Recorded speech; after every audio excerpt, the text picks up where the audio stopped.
अब इसमें सबसे पहले आपको पढ़ना है क्या अम्ल के बारे में। तो देखो अम्ल कह रहा है क्या है कि अम्ल यानी इसको इंग्लिश में लिख दिया गया एसिड। क्या लिखा गया है?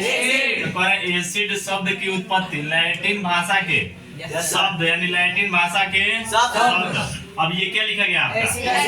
एसिड्स यानी इसको तेजी से जब पढ़ेंगे ना तो क्या पढ़ेंगे? एसिड्स। या इसको पढ़ सकते हैं एसिडस। क्या पढ़ सकते हैं? से वही है जिसका अर्थ क्या होता है? क्या होता है?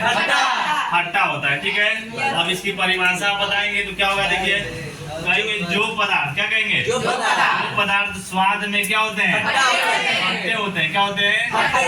वही क्या कराते हैं आप? इसीलिए लिखा गया वे अम्ल होते हैं। अब देखिए अम्ल के भौतिक गुण है तो इसके भौतिक गुण और रासायनिक गुण दोनों है।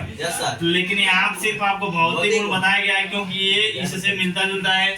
तो पहला कह रहे हैं क्या कि स्वाद में अम्ल क्या होते हैं? खट्टे होते हैं। दूसरा कह रहा है क्या कि नीले लिटमस को क्या कर देता है? लाल कर देगा। यानी कि कैसे पहचान करेंगे?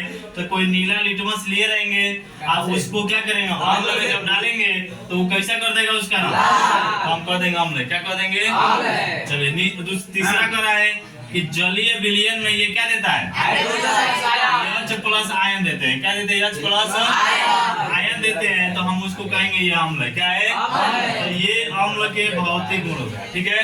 अब देखिए इसके प्राकृतिक स्रोत है। क्या इसके प्राकृतिक स्रोत पे देखिए पहला नींबू और संतरा ये दोनों एक ही पास लिख दिया है। अब पूछेगा आपसे ना कि नींबू में कौन सा अम्ल पाया जाता है या पूछेगा संतरा में कौन सा अम्ल पाया जाता है तो हम कहेंगे सिट्रिक अम्ल। क्या बोलेंगे? सिट्रिक अम्ल। टमाटर में पूछेगा तो क्या बोलेंगे? एस्कार्बिक अम्ल।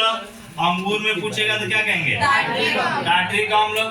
अब देखो आपके बोर्ड एग्जाम में सबसे ज्यादा बार क्वेश्चन सिरका और दूध का पूछा है। किसका पूछा है? ऑप्शन में देगा जैसे बहुविकल्पी क्वेश्चन बनाएगा ना उसमें 6 क्वेश्चन केमिस्ट्री का रहता है। तो उसमें से मान लो दे दे सिरका में कौन सा अम्ल पाया था इसे पूछ देगा आपसे। तो जब पूछेगा तो उसमें ऑप्शन 4 ऑप्शन रहेगा जिसमें से एक ऑप्शन क्या रहेगा? एसिटिक अम्ल का। तो हम कहेंगे सिरका में कौन सा अम्ल पाया जाता है?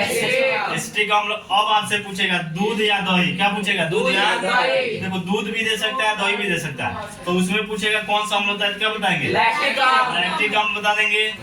इमली पूछेगा तो इमली में भी कौन सा अम्ल होता है? सेव है। सेव में कौन सा अम्ल होता है? मैलिक अम्ल। ठीक है। तो यही प्राकृतिक क्या है अम्ल के स्रोत। आगे समझे? बस इतना अम्ल के बारे में था। चलो वीडियो छोड़ो।